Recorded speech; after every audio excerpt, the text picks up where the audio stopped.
고무줄에 감아든 영수증 몽채를 풀 때 나는 냄새가 있어요. 먼지, 잉크, 오래된 기름때, 그리고 아버지의 손냄새. 밤 11시, 사무실 불을 반만 켜고 앉아 계산기를 두드리고 있었어요. 그때 문이 벌컥 열렸죠. 젊은 여자가 축 처진 에코백을 끌어안고 울음을 참으며 문 앞에 서 있었습니다. 얼굴은 창백했고 손은 떨리고 있었어요. 회계사님, 저 고발하고 싶어요. 제 월급이 회사에서 떼었어요. 그녀의 내민 서류 가장자리엔 낯익은 이름이 붙어 있었죠. 정현도, 내 전남편. 한때 내 이름으로 열어준 그 세무사무소 간판 아래에서 모든 게 시작되고 부서지고 다시 일어나던 그 이름이었습니다. 손끝이 차가워졌어요. 심장이 빠르게 뛰었고 입안이 바짝 말랐죠. 하지만 나는 숨을 길게 들이마시고 서랍 가장 깊은 곳에서 아버지가 남기고 간 낡은 자를 고랬습니다. 나무 표면은 매끄럽게 닳아 있었고 눈금 몇 개는 거의 지워져 있었어요. 울음은 잠깐만 접어주세요. 숫자부터 봅시다. 아버지가 늘 하시던 말투로 나는 내 목소리를 다시 세웠습니다. 나는 숫자를 읽는 사람입니다. 다른 사람들은 숫자를 그냥 지나치지만 저는 숫자 사이에 공기를 읽어요. 숫자는 말을 안 하지만 빈칸이 짙거든요. 비어 있어야 할 곳이 채워져 있거나 채워져야 할 곳이 비어 있을 때 그 자리에서 냄새가 나요. 썩은 냄새. 그날도 그랬습니다. 젊은 여자가 내민 급여 대장을 펼쳤어요. 형광등 불빛 아래 숫자들이 가지런하게 줄지어 있었고 매달 같은 날짜에 같은 금액이 찍혀 있었죠. 그런데 오른쪽 난 공제 항목이 이상했습니다. 임시조정이라는 단어가 석 달째 똑같은 자리에 박혀 있었고 금액은 월급의 거의 3분의 1이었어요. 공제사유에는 아무것도 적혀 있지 않았죠. 그냥 빈칸. 하지만 결제도장은 뚜렷했습니다. 정현도. 그 이름을 보는 순간 내 손가락 끝이 저릿했어요. 마치 겨울날 찬물에 손을 담궜다 뺀 것처럼 감각이 무뎌지면서도 날카로워졌죠. 젊은 여자가 말했습니다. 목소리는 작고 떨렸어요. 사장님이 곧 메꾼다고 했어요. 세무사님이 괜찮다고 하셨대요. 그래서 저도 그냥 믿었어요. 그 세무사님이 내 과거였고 그녀의 오늘이었습니다. 나는 형광펜을 꺼내 그 빈칸 주위에 노란 선을 그었습니다. 천천히, 정확하게.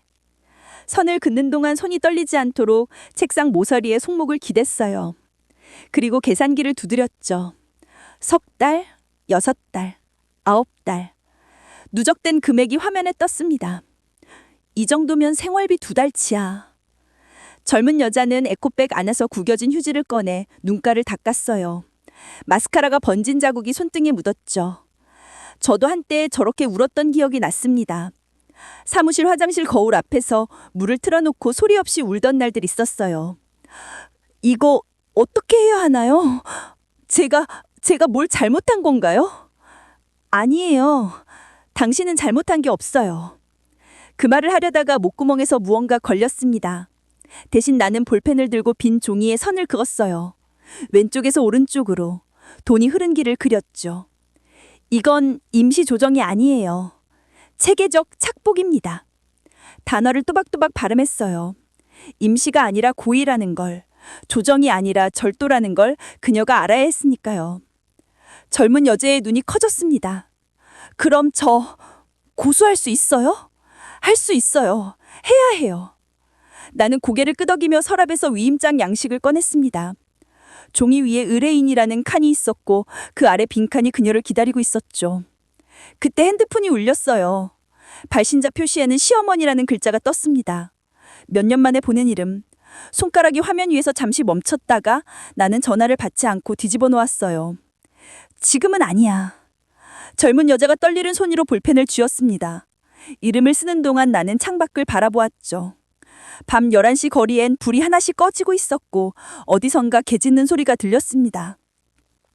사람이 사람을 이용할 때 먼저 비는 건 숫자가 아니라 마음이라는 걸 나는 너무 늦게 배웠습니다. 하지만 이제는 그 빈 마음을 채우는 법을 압니다. 숫자로. 그와 처음 만나던 날 그는 숫자에 강했고 말투는 부드러웠어요. 세미나장 복도에서였죠. 나는 강의 자료를 떨어뜨렸고 그가 쪼그려 앉아 종이를 주워주었습니다. 손이 깨끗했어요.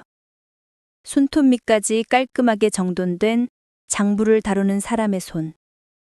회계 공부하세요? 저도요. 같이 스터디 할래요? 그의 미소는 환했고 목소리는 확신에 차 있었죠. 나는 고개를 끄덕였습니다. 그렇게 우리는 가까워졌어요. 석 달 뒤, 그가 말했습니다.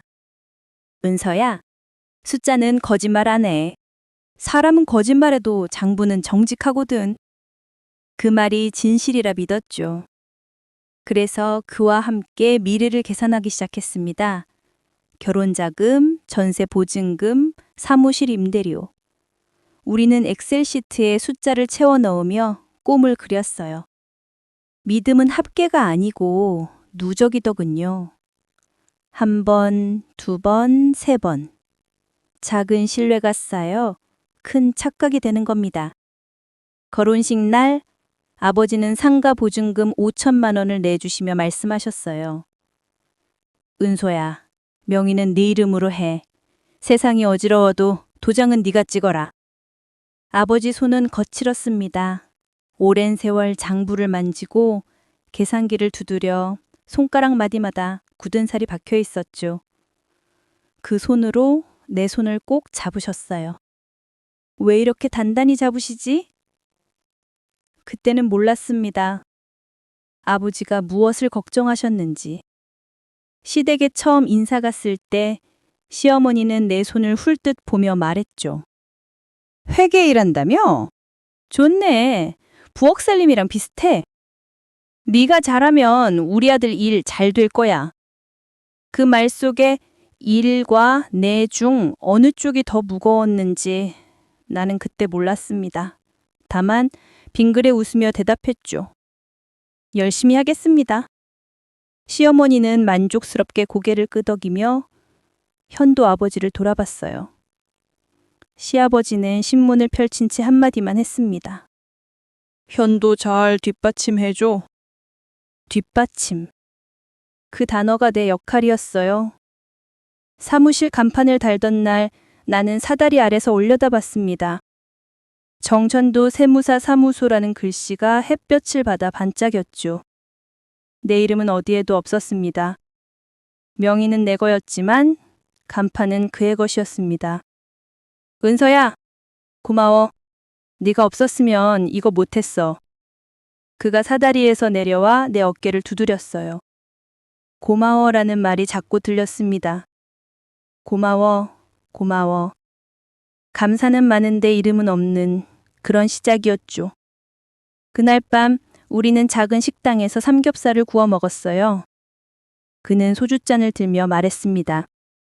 우리 같이 크게 해보자. 5년 안에 지점 하나 더 내고 10년 안에 법인 만들고. 나는 상추에 고기를 싸며 고개를 끄덕였죠. 우리라는 말 속에 내가 얼마나 들어있을까? 그 질문은 입 밖으로 꺼내지 않았습니다. 대신 쌈을 입에 넣고 찝었어요. 고기는 부드러웠지만 목구멍 넘어갈 때 왠지 텁텁했습니다. 집에 돌아와 불을 끄고 누웠어요. 그는 금방 잠들었지만 나는 천장을 바라봤습니다. 어둠 속에서 간판 글씨가 자꾸 어른거렸죠. 정, 현, 도. 내 이름은 서랍 속 등기부등본에만 있었습니다. 아침엔 국물 간을 맞추고, 낮엔 거래처 결산을 맞추고, 밤엔 시장 금리를 외웠습니다. 시댁과 사무실이 차로 10분 거리였어요. 그게 편할 거라고 생각했죠. 아침 7시 시댁 부엌에서 국을 끓이고 8시에 사무실로 출근하면 되니까요. 하지만 10분은 가까운 게 아니라 짧은 거리였습니다. 도망칠 틈도 없이 짧은 거리. 시어머니는 매일 아침 부엌문을 열고 냄비 뚜껑을 열어봤어요. 국물이 왜 이래? 어제보단 싱겁네? 어제는 짜다고 하셨는데 오늘은 싱겁다고 하셨죠. 나는 간장을 더 넣고 소금을 덜 넣고 다시 맛을 보았습니다. 혀 끝에 감도는 짠맛과 시어머니 표정 사이에서 균형을 찾으려 애썼죠. 우리 아들 입엔 이게 안 맞아. 네가 좀 신경 써야지. 신경을 쓰고 있었습니다. 매일 온 신경을. 사무실에 도착하면 현도는 이미 책상에 앉아 있었어요. 서류 더미가 쌓여 있고 그는 전화기를 귀에 댄 채 손짓으로 나를 불렀죠. 은서야, 이거 좀 봐줘. 잠깐만 현금 흐름이 좀 막혀서. 잠깐은 끝이 없었습니다. 오전엔 세무조정 검토, 오후엔 거래처 미팅 준비, 저녁엔 회계장부 정리. 그 사이사이 시어머니 전화가 왔어요. 은서야, 오늘 저녁은 집에서 먹는 거지? 현도 좋아하는 갈비찜 해놨어. 전화를 끊고 시계를 봤습니다. 6시. 사무실 일은 끝나지 않았지만 나는 가방을 챙겼어요. 현도는 고개도 들지 않고 말했습니다. 먼저 가. 나는 좀 이따 갈게. 그는 11시에 들어왔고 나는 10시까지 설거지를 했습니다. 싱크대 앞에 서서 그릇을 닦는데 시어머니가 뒤에서 말했어요. 너는 계산을 그렇게 하니? 장 볼 때 좀 알뜰하게 사. 우리 아들 입에 들어갈 건 아끼지 말랬잖아. 장바구니를 뒤적이는 시어머니 손끝이 영수증을 집어들였어요. 눈을 가늘게 뜨고 숫자를 훑어더니 혀를 찼습니다. 사과가 개당 2,000원이나 해? 시장 가면 1,500원인데. 저도 압니다. 하지만 시장은 오전에만 열고 저는 오전에 사무실에 있어야 했죠.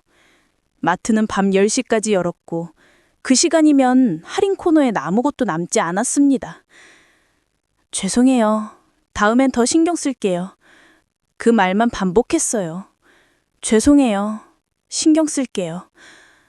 내 입에서 나오는 말은 점점 짧아지고 가벼워졌습니다. 현도가 문 밖에서 운니 소리가 들렸어요. 시아버지랑 TV 보며 맥주를 마시고 있었죠. 나는 싱크대 속 그릇을 더 세게 부딪혔습니다. 쨍! 접시 하나가 살짝 금이 갔어요. 금간 부분을 손으로 훑었죠. 날카로운 선이 손끝을 스쳤습니다. 아프진 않았어요. 그냥 차가웠습니다. 언제까지 이래야 하지? 그 생각이 머릿속을 맴돌았지만 물을 틀었어요. 물소리가 생각을 덮었습니다. 다음날 사무실에서 나는 거래처 장부를 검토하다가 이상한 걸 발견했어요. 매출과 매입이 맞지 않았죠. 현도에게 물었습니다. 여기 이 부분 누락된 거 아니에요? 그는 서류를 휙 보더니 고개를 저었어요. 그건 내가 따로 처리했어. 신경 쓰지 마. 따로 처리. 그 말이 자꾸 나왔습니다. 내가 물으면 따로, 내가 확인하려 하면 따로. 내가 명의자인데 왜 나는 모르지? 의문은 커졌지만 질문은 삼켰어요. 대신 커피를 끓이러 갔습니다. 정수기 물을 받는데 손이 떨렸죠. 물이 컵 밖으로 넘쳤고 바닥에 물이 고였습니다. 휴지로 닦으며 생각했어요. 물은 넘치는데 내 몫은 왜 자꾸 줄어들지? 그날 밤 집에 들어가니 시어머니가 거실 소파에 앉아 계셨습니다. TV는 꺼져 있었고 불도 어두웠어요. 은서야, 앉아봐. 가슴이 철렁했습니다. 가방을 내려놓고 조심스럽게 앉았죠.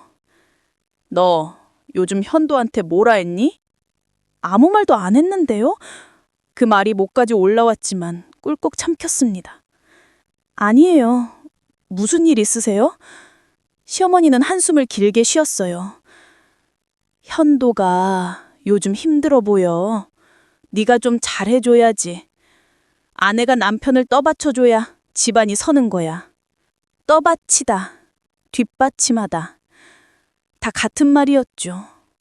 내가 아래 있고 누군가 위에 있다는 뜻. 알겠습니다. 그 말만 했습니다. 그리고 방 안으로 들어가 불을 껐어요. 이불을 뒤집고 눈을 감았지만 잠이 오지 않았습니다. 쨍! 금간 그릇 소리가 귓가에 맴돌았어요. 금간 그릇처럼 내 마음에도 금이 번졌지만 그땐 그 소리를 집안 소음쯤으로 여겼습니다. 아니, 여기는 척했습니다. 들리지 않는 척. 결정적인 날은 아주 평범하게 시작되었습니다. 사무실에 먼저 출근해서 커피를 끓이고 컴퓨터를 켰어요. 이메일을 확인하는데 거래처에서 문의가 하나 들어와 있었죠. 예치금 정산 내역 확인 부탁드립니다. 예치금? 나는 고개를 갸웃했어요. 우리 사무소는 예치금을 받지 않았거든요. 세무자문료는 월 단위로 정산하고 선금은 받지 않는 게 원칙이었습니다. 혹시 실수인가 싶어 회계 프로그램을 열었어요. 거래처 명단을 쭉 내리는데 낯선 계좌번호가 눈에 들어왔습니다. 예금주는 박은서. 내 이름이었어요. 하지만 나는 그 계좌를 만든 적이 없었죠. 손이 떨렸습니다. 마우스를 클릭하는데 손가락 끝이 자꾸 미끄러졌어요. 3번 만에 거래 내역을 열었습니다. 화면에 숫자들이 줄지어 떴어요. 입금, 입금, 입금, 그리고 출금. 작은 금액들이 쪼개져서 매주 조금씩 다른 계좌로 빠져나가고 있었습니다. 마치 구멍난 주머니에서 동전이 하나씩 떨어지듯. 나는 서랍을 열었어요. 가장 아래 먼지 쌓인 파일 사이에서 공인인증서 봉투를 찾았습니다. 내 이름으로 된 내가 모르는 인증서. 이게 뭐지? 프린터를 돌렸어요. 이체 내역이 종이 위로 또르르 나왔습니다. A4 용지 3장. 나는 형광펜을 들고 이상한 부분에 선을 그었죠. 노란색, 분홍색, 초록색. 선이 그어질수록 패턴이 보였습니다. 고객 예치금이 내 명의 계좌로 들어와서 며칠 뒤 현도 개인 계좌로 빠져나가고 있었습니다. 심장이 빠르게 뛰었어요. 귓가가 웅웅 울렸고 입안이 바짝 말랐습니다. 물을 한 모금 마시려는데 컵을 놓치면서 물이 쏟아졌죠. 차가운 물이 서류 위로 번졌습니다. 휴지로 급하게 닦으며 생각했어요. 설마 그럴 리가. 하지만 숫자는 거짓말하지 않았습니다. 아니, 숫자는 너무 정직했어요. 현도가 사무실 문을 열고 들어왔습니다. 평소처럼 가방을 책상에 내려놓고 커피포트 쪽으로 걸어갔죠. 커피 있어? 오늘 미팅 많아서 피곤하네. 나는 프린트한 종이를 들고 천천히 그에게 다가갔어요. 손이 떨렸지만 목소리는 최대한 가라앉혔습니다. 현도야, 이거 뭐야? 그는 종이를 힐끗 보더니 커피를 따랐어요. 여유롭게, 천천히. 아, 그거 유동성 확보하려고 잠깐 쓴 거야. 유동성. 그 단어가 또 나왔습니다. 내 명의로 계좌를 만들었수? 내가 모르게? 은서야, 어차피 우리 돈인데 뭐가 문제야. 세무조사 대비해서 분산한 거야. 그의 목소리는 담담했어요. 마치 날씨 이야기하듯 가벼웠죠. 이건 횡령이야. 그 단어를 입 밖으로 꺼내는 순간 공기가 무거워졌습니다. 현도는 커피잔을 내려놓고 나를 똑바로 봤습니다. 처음 보는 얼굴이었습니다. 차갑고 날카로운. 횡령? 그게 무슨 말이야? 네 이름으로 하면 안전하잖아. 나 믿어. 믿음. 또 그 단어였습니다. 고객 돈이야. 네 돈이 아니라고. 곧 다시 넣을 거야. 그냥 급한 거 해결하려고 잠깐 쓴 거라니까. 잠깐. 그 단어도 자주 들었죠. 잠깐은 3개월이 되고 6개월이 되고 지금은 1년이 넘었습니다. 나는 종이를 책상 위에 내려놓았어요. 손이 덜덜 떨렸지만 시선은 떼지 않았습니다. 내일까지에 다시 넣어. 아니면 나는 신고할 거야. 현도의 표정이 굳었습니다. 처음 보는 얼굴이었습니다. 차갑고 날카로운. 네가? 네 병인데. 그 말이 가슴에 박혔습니다. 날카로운 못처럼. 맞아요, 내 명이었습니다. 내가 도장을 찍지 않아도 내 이름이 거기 있었죠. 그날 밤 나는 아버지에게 장부를 보여드렸습니다. 형광펜으로 줄근 종이를 펼쳐놓고 하나하나 설명했어요. 아버지는 아무 말씀 없이 듣고 계셨습니다. 그러다 서재 책장에서 낡은 자를 꺼내 내게 건네주셨어요. 은서야, 빗금그득 정리해라. 네가 피해자다. 아버지 손이 떨리고 있었습니다. 소송은 냉정했고 시댁은 더 차가웠습니다. 변호사 사무실에서 서류를 작성하는데 손이 자꾸 멈췄어요. 이혼 소송, 횡령 고소, 명의 도용, 단어 하나하나가 무거웠습니다. 볼펜을 쥔 손에 땀이 났죠. 명의자가 본인이라 불리할 수 있습니다. 하지만 동의 없이 진행된 거래 기록이 있으니 싸워볼만 합니다. 변호사는 담담하게 말했지만 나는 알았어요. 싸워볼만 하다는 건 이길 수도 질 수도 있다는 뜻이라는 걸. 아버지가 내 옆에 계셨습니다. 서류를 나눠들고 하나씩 검토하셨어요. 중간중간 들숨에 헛기침을 꼽아넣고 버티셨죠. 괜찮아요, 아빠. 제가 할게요. 아니다. 네가 혼자 감당할 일이 아니야. 아버지 목소리는 쉬어 있었습니다. 법원에서 첫 조정기일이 있던 날 시어머니를 마주쳤어요. 복도 끝에서 걸어오시는데 눈이 마주쳤죠. 시어머니는 나를 보더니 고개를 돌렸습니다. 시누이가 옆에 있었어요. 팔짱을 낀 채로 나를 훑어봤죠. 언니, 이게 가족한 탈짓이에요? 가족. 그 단어가 또 나왔습니다. 가족이 먼저 배신했는데요? 내 목소리는 떨렸지만 물러서지 않았어요. 현도 오빠가 뭘 잘못했다고.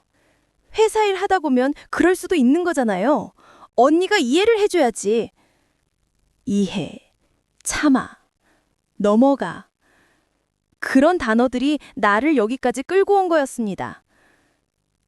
조정은 결렬되었어요. 현도 측에서는 단 한 푼도 인정하지 않았죠. 오히려 내가 사무실 운영을 방해했다며 손해배상을 요구했습니다. 법정 밖으로 나오는데 다리에 힘이 풀렸어요. 벽에 기대어 숨을 골랐습니다. 아버지가 내 어깨를 토닥이셨죠. 조금만 더 버텨라. 하지만 아버지 손이 차가웠습니다. 그날 밤 아버지는 집에 돌아와서 서재에 들어가셨어요. 불을 켜고 책상에 앉아 서류를 정리하고 계셨죠. 나는 차를 한 잔 끓여드렸습니다. 아빠, 이거 드세요. 고맙다, 은서야. 아버지는 차를 한 모금 마시고 다시 서류를 펼치셨어요. 낡은 자로 줄을 그으며 뭔가를 계산하고 계셨습니다. 나는 문을 닫고 나왔어요. 하지만 잠이 오지 않아서 거실 소파에 앉아 있었죠.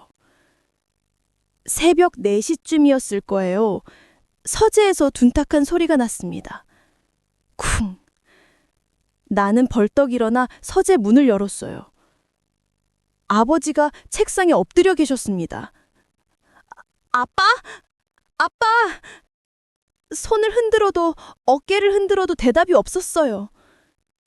119를 불렀고 앰뷸런스가 왔고 병원으로 갔지만 심장이었습니다. 너무 일찍 멈춘 시계. 장례식장 국화 냄새 속에서 나는 그의 집이 아니라 나의 집으로 돌아가기로 결심했습니다. 빈소에 조문객이 오고 갔어요. 고개를 숙이고 저를 봤는데 시어머니가 들어오셨습니다. 어릉신 옷을 입고 국화 한 다발을 들고 영정사진 앞에 꽃을 놓고 절을 하셨어요. 그리고 돌아서며 한마디 하셨죠. 이렇게까지 할 일이었나? 나는 대꾸하지 않았습니다. 그냥 고개를 숙이고 서 있었어요. 장례를 마치고 아버지 서재를 정리했습니다. 책상 서랍맨 위에 낡은 자가 있었어요. 나무 표면은 매끄럽게 닳아 있었고 눈금 몇 개는 거의 지워져 있었죠.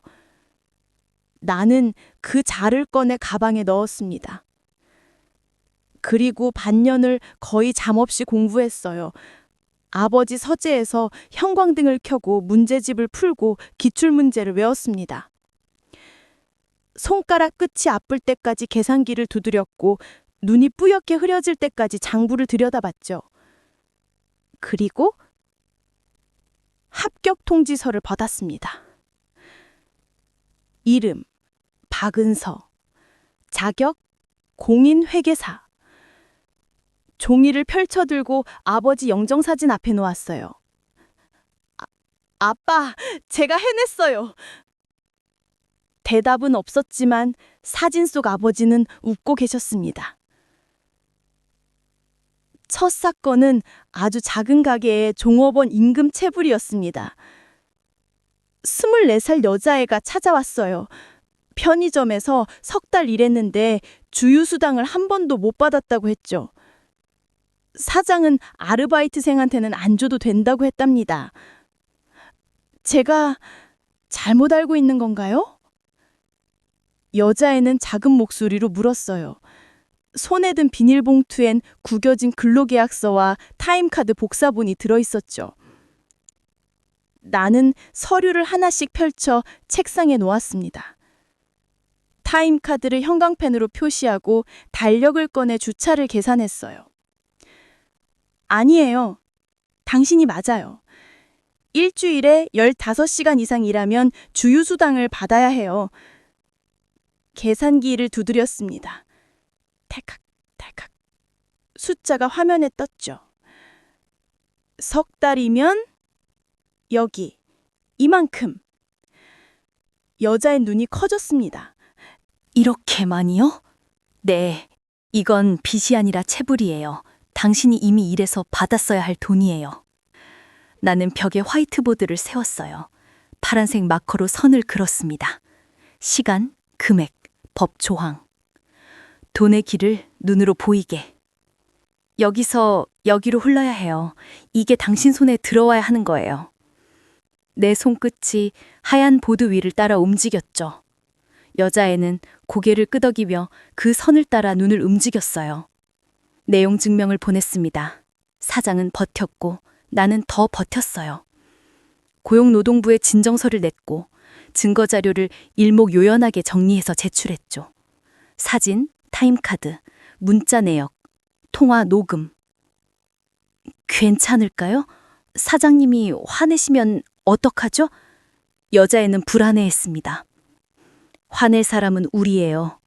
당신 시간을 훔쳐간 사람이니까. 2달이 걸렸습니다. 고용노동부에서 시정명령이 나왔고 사장은 결국 돈을 냈어요.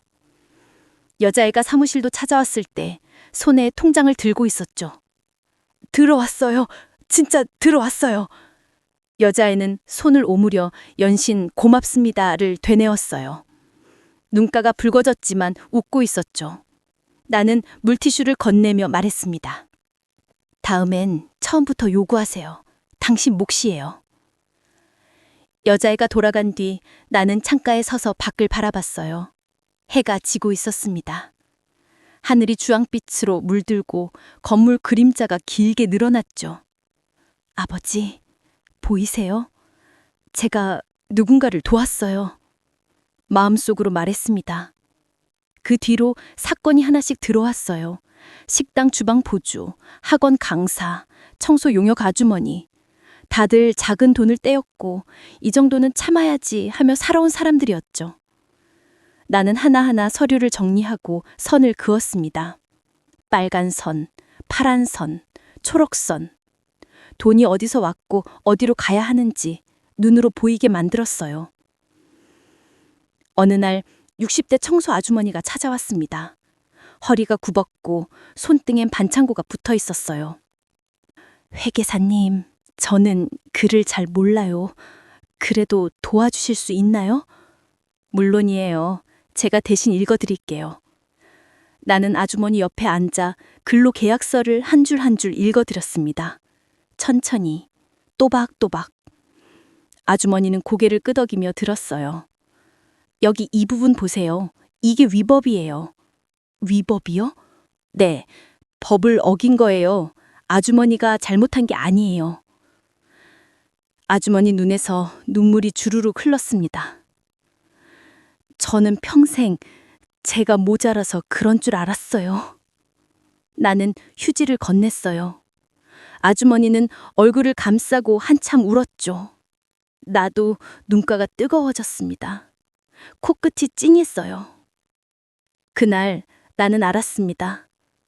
정이란 것은 거창한 단어가 아니라 받았어야 할 돈이 손에 들어오는 순간의 체온이라는 걸. 그리고 당신은 잘못하지 않았다는 한마디가 누군가에겐 평생 듣지 못한 위로라는 걸. 밤늦게 사무실을 정리하며 아버지가 남긴 자를 꺼냈습니다. 손으로 쓰다듬으며 생각했어요. 아버지, 이 자로 선을 긋고 있어요. 빗금처럼 정리하고 있어요. 창밖엔 별이 떠 있었습니다. 다시 오늘. 젊은 여자가 가져온 급여대장, 그리고 내 전 남편의 이름. 모든 게 원점으로 돌아온 것 같았습니다. 나는 젊은 여자를 옆방 상담실로 옮겼어요. 따뜻한 보리차를 끓여 건넸죠. 천천히 드세요. 그리고 처음부터 말씀해 주세요. 여자는 컵을 두 손으로 감싸쥐고 떨리는 목소리로 말했습니다. 입사한 지 석 달 월급이 제때 안 들어왔고 사장은 세무사가 확인 중이라고만 했대요. 그 세무사가 정연도였죠. 제가 직접 찾아갔더니 세무서님이 그러시더라고요. 회사 사정이 어려워서 급여를 조정하는 중이라고. 조정. 그 단어를 듣는 순간 입안이 씁쓸해졌습니다. 이건 조정이 아니에요. 이미 공제예요. 나는 급여대장을 다시 펼치고 계산기를 두드렸습니다. 석 달치 미지급액이 화면에 떴습니다. 증거는 이거 외에 더 있어요? 문자 몇 개 남아 있어요. 여자가 핸드폰을 꺼냈습니다. 사장과 주고받은 메시지들, 급여 지급 약속, 그리고 세무사 언급. 나는 하나하나 캡처해서 컴퓨터로 옮겼어요. 좋아요. 이 정도면 충분해요. 그때 내 핸드폰이 울렸습니다. 발신자 표시엔 시어머니라는 글자. 손가락이 화면 위에서 멈췄어요. 젊은 여자가 나를 보고 있었죠. 죄송해요. 잠깐만요. 나는 복도로 나가 전화를 받았습니다. 여보세요? 은서야. 시어머니 목소리가 들렸어요. 쉬어 있었고 힘이 없었습니다. 몇 년 만에 듣는 목소리였죠. 네가 예전 며느리였으니까 부탁할 데가 없어서 전화했어. 가슴이 답답했습니다. 손에 힘을 주어 핸드폰을 꽉 쥐었어요. 현도가 경찰 조사받고 있어. 고소가 여러 건 들어왔대. 회사도 망했고 우리 집이 은서야, 네가 도와줄 수 있니? 나는 한참 말이 없었습니다. 복도 끝 창문 너머로 저녁 하늘이 보였어요. 해가 지고 있었죠. 어머님, 저는 피해자들을 돕는 사람입니다. 은서야, 한때 가족이었잖니. 제발. 그리고 저도 그중 하나였습니다. 전화를 끊었어요. 손이 떨렸습니다. 핸드폰을 주머니에 넣고 심호흡을 했죠. 하나, 둘, 셋. 녹슬어버린 감정의 문고리가 내 안에서 뚝 하고 떨어진 것 같았습니다. 상담실로 돌아갔어요. 젊은 여자가 불안한 표정으로 나를 봤습니다. 괜찮으세요? 괜찮아요. 이제 본격적으로 시작해볼까요? 나는 책상 서랍에서 아버지의 자를 꺼냈어요. 화이트보드 앞에 서서 빨간색 마커로 선을 그었습니다. 여기 이 회사 구조를 보세요. 사장, 세무사, 그리고 당신. 돈이 어떻게 흘러야 하는지 그려볼게요. 선을 그으면서 나는 과거의 내가 떠올랐어요. 그때도 이렇게 누군가 옆에서 선을 그어주었다면 조금 덜 외로웠을까? 이제는 내가 그 선을 그어주는 사람이야. 며칠 뒤 고용노동부에 진정서를 냈습니다. 동시에 세무사 윤리위원회에도 신고서를 제출했어요. 정현도의 이름을 또박또박 적으면서 손끝이 차가워졌죠. 일주일 뒤 경찰서에서 연락이 왔습니다. 참고인 조사 요청. 조사실은 차갑고 밝았어요. 형광등 불빛 아래 책상과 의자가 놓여 있었죠. 나는 가방에서 서류 뭉치를 꺼내 책상 위에 놓았습니다. 담당 형사가 서류를 훑어보더니 고개를 들었어요. 이분이 전 남편이시죠? 네. 감정적으로 힘드시겠어요. 아니요.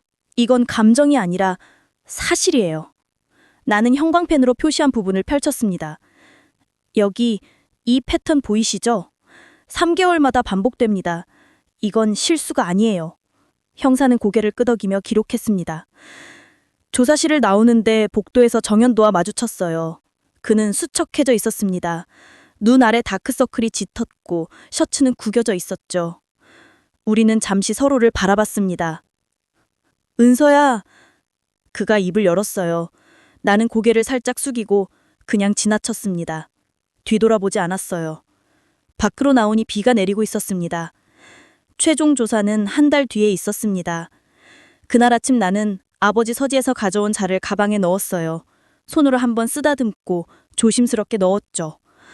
아버지, 같이 가요. 경찰서 조사실은 여전히 차갑고 밝았습니다. 형광등 불빛이 책상을 환하게 비추고 있었어요.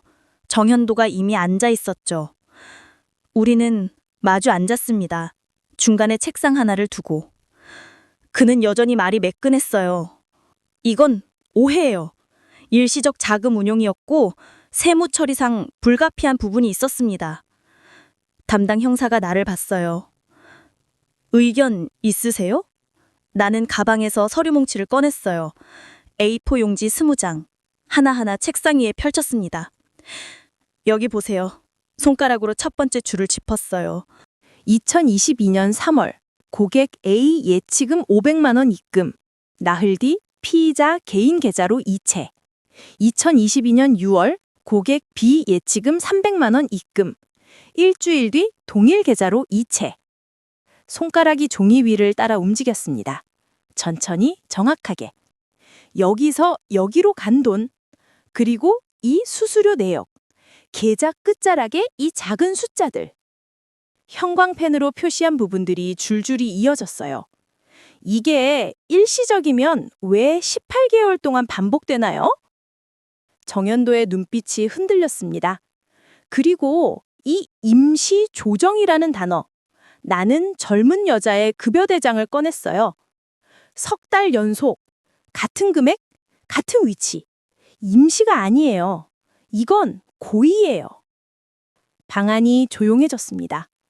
형사는 서류를 넘기며 하나하나 확인했어요. 피의자, 반박할 내용 있습니까? 정현도는 입을 열었다 닫았습니다. 한참 뒤에 작은 목소리로 말했죠. 죄송합니다.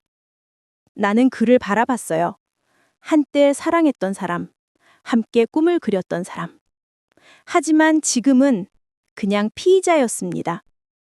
피해자분들에게 하세요. 담담하게 말했어요.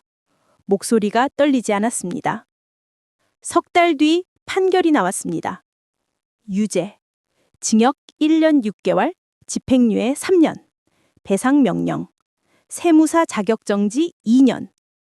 법정을 나오는 길 젊은 여자가 기다리고 있었어요. 손에 봉투를 들고. 회계사님, 월급 받았어요. 전액 다 들어왔어요. 여자는 내 손을 꼭 잡았습니다. 손이 따뜻했어요. 정말 고맙습니다. 회계사님 아니었으면. 아니에요. 당신이 포기하지 않아서예요. 여자가 돌아간 뒤 나는 법원 앞 벤치에 앉았습니다. 가방에서 아버지의 자를 꺼내 무릎에 놓았어요. 비가 내리기 시작했습니다. 우산을 쓰려다 말고 나는 빗속에 잠시 서 있었어요. 빗물이 얼굴을 타고 흘렀죠. 눈물도 함께 흘러내렸습니다. 빗물과 눈물이 뒤섞이면 무엇이 어디서 온 아픔인지 잠시 구분이 안 되거든요. 그 틈에 사람은 조금씩 가벼워집니다. 하늘을 올려다봤어요. 잔뜩 흐린 하늘이었지만 구름 사이로 빛이 새어나오고 있었습니다. 아버지, 저 해냈어요. 당신이 그으라던 빗금 제대로 그었어요. 집으로 돌아가는 길 동네 문구점 앞을 지나쳤어요. 유리창 너머로 자들이 진열되어 있었죠. 새 것들이었습니다. 반짝반짝 빛나는. 나는 발걸음을 멈추고 가게 안으로 들어갔어요. 자 하나 주세요. 30cm 나무자요. 점원이 자를 건넸습니다. 나는 그걸 받아 손으로 훑었어요. 매끄러운 표면, 선명한 눈금. 포장해 드릴까요? 아니요, 괜찮아요. 자를 가방에 넣었습니다. 아버지 자 옆에 나란히. 사무실로 돌아왔어요. 책상에 앉아 컴퓨터를 켰죠. 이메일함에 새 상담 문의가 3건 들어와 있었습니다. 하나씩 열어 읽었어요. 임금 체불, 부당 해고, 퇴직금 미지급. 나는 답장을 쓰기 시작했습니다. 안녕하세요. 상담 신청 감사합니다. 다음 주 화요일 오전 10시에 뵐 수 있을까요? 엔터를 누르고 다음 메일을 열었어요. 창밖으로 해가 지고 있었습니다. 주황빛 노을이 사무실 안을 물들였죠. 책상 모서리에 놓인 아버지 영정사진이 빛을 받아 반짝였습니다. 나는 사진을 향해 작게 웃었습니다. 아빠, 오늘도 누군가를 도왔어요. 내일도 도울 거예요. 대답은 들리지 않았지만 가슴이 따뜻했습니다. 밤이 깊어갔어요. 사무실 불을 끄고 가방을 챙겼습니다. 자 2개가 가방 안에서 살랑 부딪히는 소리가 났죠. 오랜 것과 새 것, 과거와 현재, 아버지와 나. 엘리베이터를 타고 내려가며 생각했어요.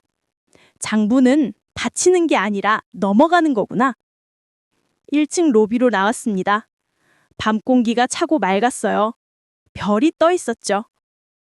나는 하늘을 올려다보며 천천히 걸었습니다. 내일도 모레도 누군가의 빈칸을 채워주기 위해. 여기까지 제 이야기를 들어주셔서 정말 고맙습니다. 아버지가 남기고 간 낡은 자를 오늘도 제 책상 맨 앞 서랍에 둡니다. 우리는 모두 자신만의 장부를 갖고 살아요. 빼앗긴 시간, 모은 용기, 갚아야 할 눈물, 그리고 받아야 할 존엄. 혹시 지금 여러분의 장부 오른쪽 난이 이상하게 비어 있나요? 그 빈칸에 참자 대신 되찾자를 적으시길 바랍니다. 늦었다고 생각하지 마세요. 60에도 70에도 우리는 우리 몫을 요구할 수 있습니다. 저는 그 옆에 선을 긋는 법을 알려드리고 싶어요. 하나씩 끝까지. 이 이야기가 조금이라도 위로가 되셨다면 구독과 좋아요로 응원해주세요. 여러분의 작은 손길 하나하나가 저에게 큰 힘이 됩니다. 항상 건강하시고 따뜻한 하루 보내세요. 또 좋은 이야기로 찾아뵙겠습니다. 고맙습니다.